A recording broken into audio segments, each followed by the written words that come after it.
En fait, garde en tête que tu es une personne magnifique et que tu es une personne incroyable et que oui, tu connaîtras l'amour en dépit de toi, en fait.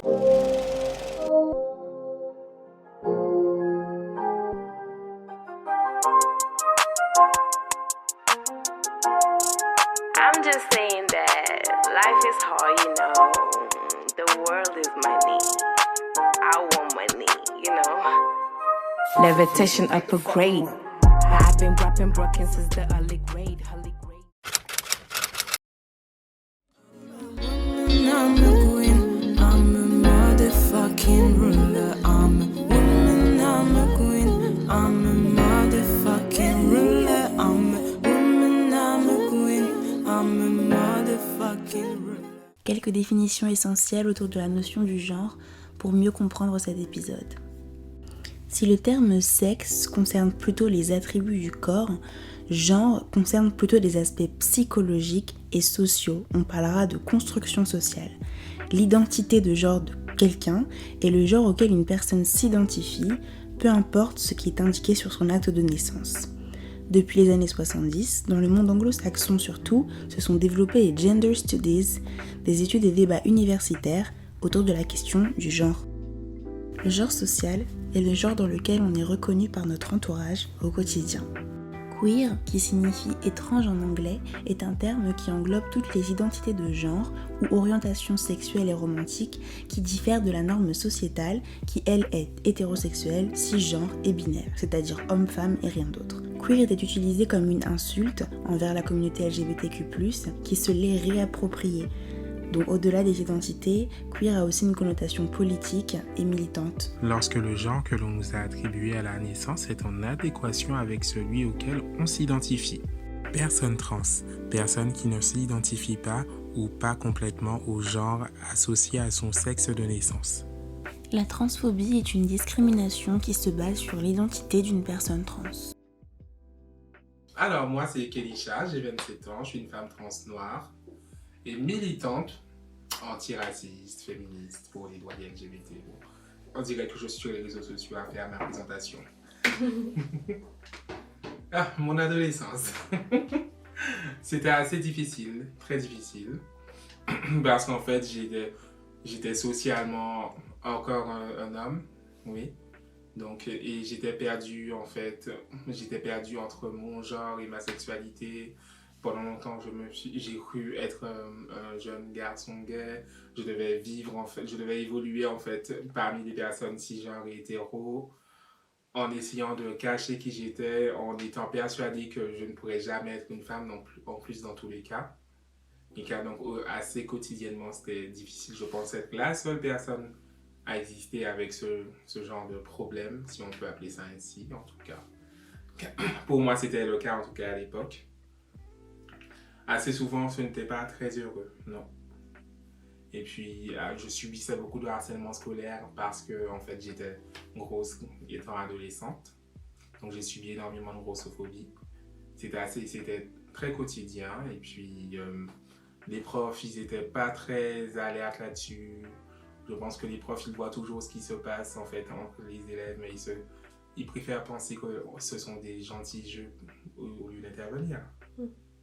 Et puis je vivais aussi de l'homophobie, mais j'étais moi-même dans le déni en fait, puisque je ne m'identifiais pas à ça. J'ai habité en Guadeloupe jusqu'à mes 23 ans, et puis là-bas en fait, c'est essentiellement là-bas que j'ai évolué en fait, comment dire, au niveau de ma sexualité. Et là-bas, en fait, quand j'habitais là-bas, j'ai longtemps pensé que j'étais gay. Du coup, par rapport à ton adolescence, est-ce que tu avais des peurs ou des doutes sur l'avenir? Comment c'était au collège, au lycée? En fait, je me demandais sans arrêt si tout simplement si encore aujourd'hui je serais vivante.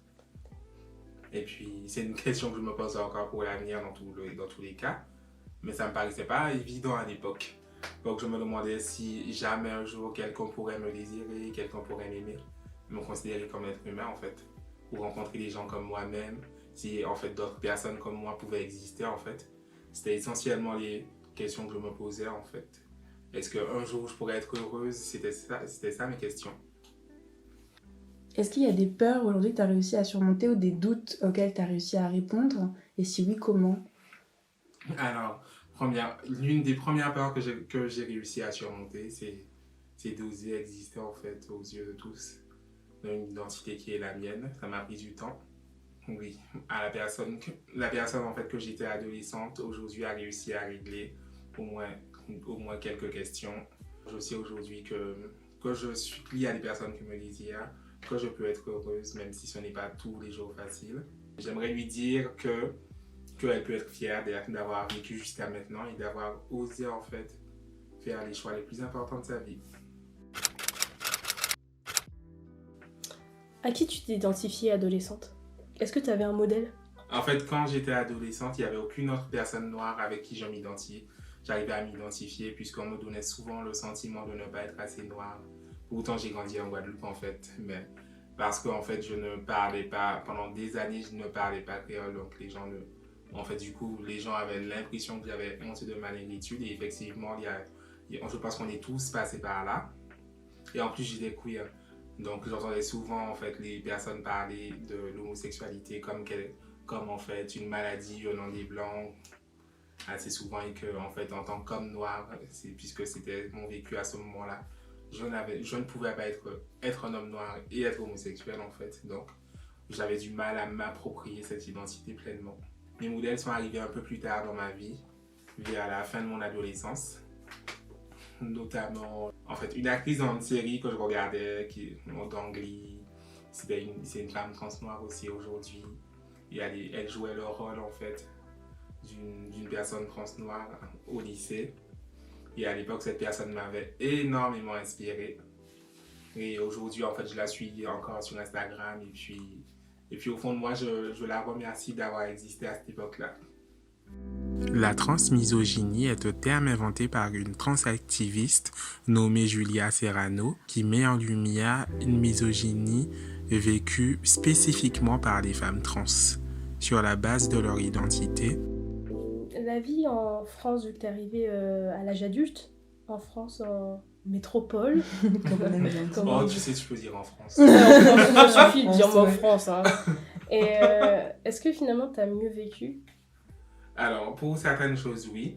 Je me suis confrontée alors vraiment au racisme. En fait, j'ai vraiment compris en arrivant ici, en fait, ce que ça voulait dire d'être noir avec tout ce que ça implique. Puisqu'à cette époque, je traînais encore sur quelques applications dont on ne va pas forcément citer le nom de dating. Et étant socialement un homme noir, on arrivait en France, j'ai beaucoup subi le fétichisme de la communauté gay blanche. Oui. Je vais oser le dire dans cette vidéo. Avec tout ce que ça comprend en fait. J'avais souvent des commentaires en fait sur mes parties génitales qui étaient supposément grosses. J'ai même eu droit une fois en fait, je ne sais pas si vous savez ce que c'est d'être passif ou actif. Une fois en fait, il y en a même un qui m'a dit que, en fait, que les hommes noirs n'ont clairement pas le droit d'être passifs, n'ont pas le droit d'être autre chose que je sais pas, un objet sexuel en fait qui est là simplement pour les satisfaire en fait. Oui, ça revient à la fétichisation, les oscillations des corps noirs. Tout à fait, les hommes noirs subissent aussi, même si c'est pas le sujet. Puisque la fétichisation du corps des femmes noires en fait, elle dépasse vraiment tous les niveaux. Et la fétichisation des corps de personnes transgenres. Et du corps... Ah mais je suis en plein dedans. Les gens qui disent que c'est un choix, franchement, vous devez certainement pas être sain d'esprit. C'est un nom, il me semble qu'on dit la transmisogynie, c'est ça? Oui.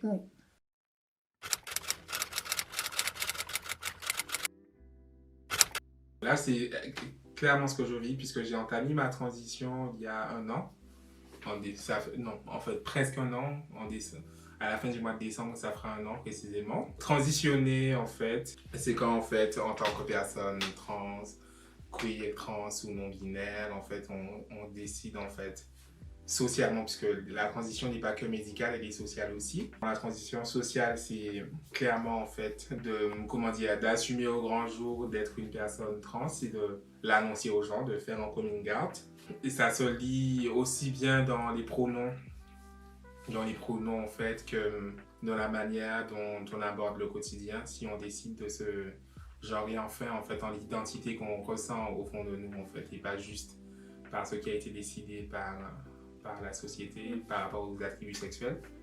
Parce que le genre en fait ne se base pas là-dessus en soi. Le vécu de chaque personne trans est unique en soi, mais pour moi la transition sociale c'est souvent en soi l'étape la plus compliquée, puisque c'est celle qui nous confronte aux autres dans tous les cas en fait. Et souvent c'est en fait qu'il faut l'annoncer à ses proches. Je pense que souvent c'est ça le plus compliqué. Et évidemment on est confronté à énormément de violences administratives ou médicales. Par exemple, en fait, aller chercher un colis, ça devient compliqué pour beaucoup de personnes en fait. Juste ça paraît stupide en soi. On se dit aller chercher un colis, quel problème je peux rencontrer, mais quand vous avez le livreur, en fait, vous êtes coincé entre la peur d'être mégenré, mais en même temps la personne elle vous dit que ce n'est pas vous sur vos papiers d'identité, ça la fout un peu mal. Pareil qu'on se fait contrôler, je sais pas, par nos amis la RATP, SNCF, et qu'ils ne veulent pas vous croire quand vous leur dites que c'est vous sur votre putain de passe Navigo. C'est relou en fait. J'ai commencé ma transition hormonale il y a à peu près 1 an, et puis c'est une sacrée aventure puisque ça change absolument tout ce que je pensais connaître dans mon corps, et puis je suis assez satisfaite puisque pour la première fois de ma vie j'ai vraiment l'impression d'aimer ce que je regarde dans le miroir le matin en allant prendre ma douche. Et si tu avais quelque chose à dire au féminisme, aux féministes qui disent que cette identité n'existe pas? Moi, en fait, je ne sais même pas quoi vous dire, en fait, tout simplement, si vous pensez que nous n'existons pas ou que nous ne sommes pas assez des femmes. Moi, en fait, je n'ai clairement plus la force de me battre plus pour ça. Moi, je veux juste avoir une vie décente, en fait. Tu recherches juste le respect. Je demande du respect, je ne demande pas, en fait, de l'accepter. Je ne demande pas, en fait, à des personnes qui n'en ont rien à foutre de moi d'accepter qui je suis, en fait. En fait, mon existence est un fait, que vous le vouliez ou non. Je serai là pour vous casser jusqu'à la fin, en fait, de toute façon. C'est vrai que des fois, quand je parle avec des jeunes personnes queer, elles ont tendance à souvent utiliser les termes de bon, j'ai des amis qui acceptent un peu, qui tolèrent un peu des choses que je leur dis souvent, mais il n'y a pas à tolérer ou à accepter en fait. On existe, et c'est tout en fait, ton existence, leur existence, notre existence, elle n'est pas à être tolérée en fait, c'est là et c'est tout, et tu t'accordes avec ça. Tout à fait. Et puis, je n'ai pas demandé d'approbation pour être qui je suis de toute façon. Donc, que vous l'acceptiez ou non, ce n'est pas un problème pour moi en fait. L'amour. Alors, je vais surtout parler en mon nom. Non, en fait, même si nos vécus se croisent énormément, quand on est des personnes noires, quand on est des personnes trans, quand on est des femmes trans noires, ouais. Nos vécus se croisent assez. Alors, quand j'étais adolescente, justement, et que en fait, je me sentais coincée dans une identité d'homme, en fait. Pour moi, l'amour semblait pas possible à vivre avec un autre homme quand on est un homme, en soi. Plus tard, j'ai connu la communauté gay, mais là, ça semblait toujours trop compliqué puisque je n'étais pas assez masculine et je sentais bien que dans le fond, je ne m'identifiais pas à ça non plus.